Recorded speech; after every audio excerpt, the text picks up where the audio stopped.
Sir, what's your name? Daniele Archibugi. And what institution do you represent here? I work at the Italian National Research Council and I teach at the University of London Birkbeck College. Could you tell us, what do you think will come from celebrating one another's cultures? Is this a good foundation for the hopes of peace? Yes, indeed, because we need to go behind the Westphalian model in which at the international level people are represented just by the governments. We should enlarge the sphere of global representation also to individuals, cultural associations, and so on. Because too often governments are rivals, but the peoples are not rivals. And therefore the people should have a voice in the international voice. May I ask you, is this your first time in China? No, it's not. I've been here several times. I also held courses in China because Birkbeck College has a partnership with the Southwest Economics and Finance University in Chengdu, and therefore I gave courses there, and I visited China on many occasions, and so I would like to know more of the country, but I'm quite happy to be here again. What do you think of China? And Confucius too.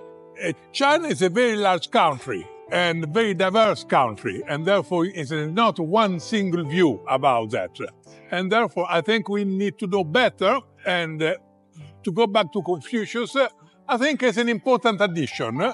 And sometimes I think that we need to understand Confucius also in a historical meaning. Is that we do not need to build a new religion on the grounds of Confucius. We are already too many religions. But indeed, the more ideas, the better we are. You were talking about we should have more global representation. In what ways can we achieve that? I advocated several years ago the model of cosmopolitan democracy, which means that we can have within the United Nations a second assembly which would be representing the citizens rather than the governments. We have made some proposals about that. Some Secretary Generals of the United Nations, including Kofi Annan and Boutros Ghali, sponsored it. Of course, it's a long process. Not everybody is convinced, but we Europeans have got a European Parliament. It has been there for several decades. It's not very powerful, but still is a way in which we European citizens can discuss things regardless of our governments. Why shouldn't we be able to do it also at the world level? Thank you so much for your time. Thank you very much. May I ask your name? My name is Mansee Bal Bhargava. And what institution do you represent? I'm actually an independent educator and researcher, and I teach at various universities across India. And what are you hoping to accomplish here at the 10th Nishan Forum for Global Civilizations? Oh, for me, this is one of my temple place, I must say, as a Confucian. I will not say follower, but as somebody who really admires Confucian as a very good teacher. So I wish to be a good teacher as well. So I'm really looking forward to a lot of learning here. And this is also my first appearance in the forum here. And the symposium is all about philosophy. And I work on water and women. So I'm looking at more learning from all the scholars that have come from the world. You know, this is about celebrating one another's global civilization. Absolutely. Do you think that that is a strong foundation for building global peace? Oh, absolutely. I mean, the fact that, when we look at Confucian principle, it's about making good human beings, and good human beings make good society. Good society brings good leadership. But the catch is that good leadership also brings good human beings. So I think the whole effort has to be that we all have to believe in peace, and we have to go a step further, work towards peace. And I think that's where Confucian makes a huge difference. So you have to work on yourself as well. Apart from working on the society, you have to be better than yesterday. Well, in terms of doing better for myself personally, you're from South Asia and I'm from the United States. Could you tell me something I probably wouldn't know about Indian history or culture? I would like to quote here something from yoga, which in the Western world is called yoga. So that's basically a communion of mind and soul.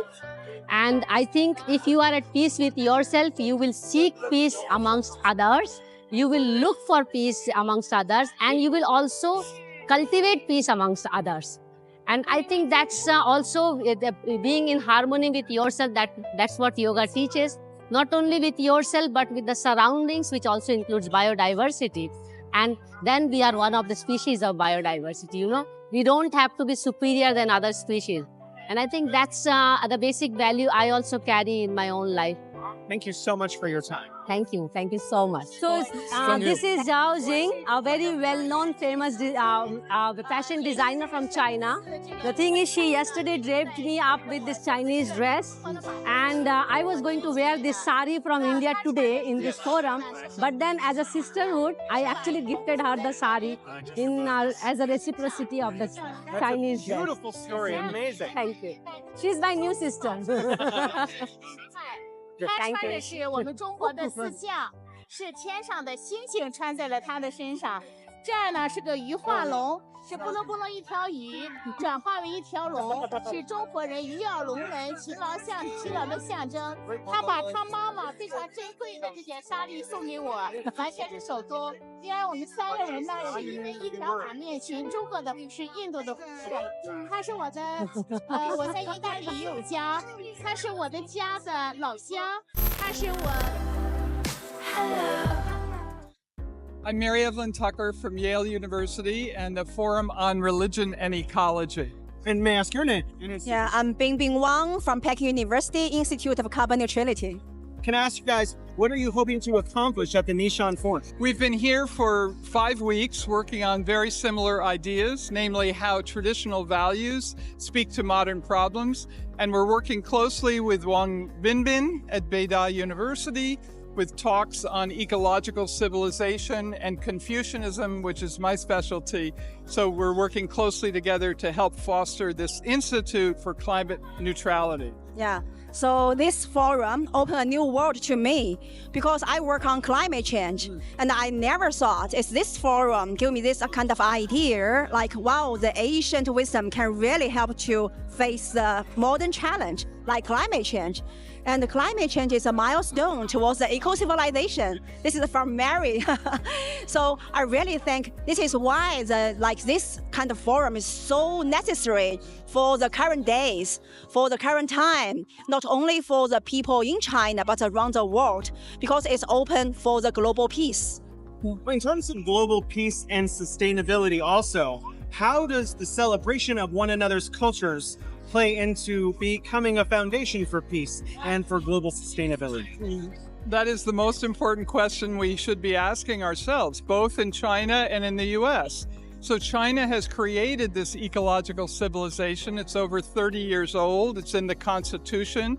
It's in many, many universities, institutes for ecological civilization, NGOs, grassroots movements, and so on.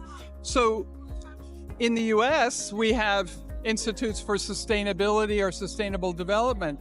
But what the important contribution of China, that I've been coming here since 1985, studying the traditions at Columbia University with Ted DeBerry, a great scholar of China who came here in 1948.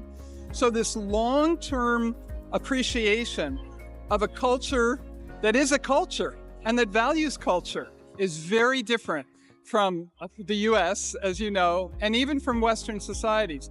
So this emphasis, as in many of the talks, on traditional values, on why Confucianism matters. The Prime Minister from Japan, where I lived for 3 years, saying Japan is very Confucian too. It's to say, now we retrieve these values, we reevaluate them, and we reconstruct them in relation to the most pressing problems of our time. So what does Tianren He mean, of heaven, earth, and human, as something of caring not only for all humans, but for the earth community as a whole? And that's why we're working together. So we talk about different culture like Confucius and Aristotle. So this kind of Asian culture, actually, they have some common points. Like both of them, they highlight think more, to be good, and be optimistic. I think this kind of things also make sense to the current time. A lot of crisis, geopolitical issues. But if we really rethink this kind of 3 key points, and we can really reach the global peace.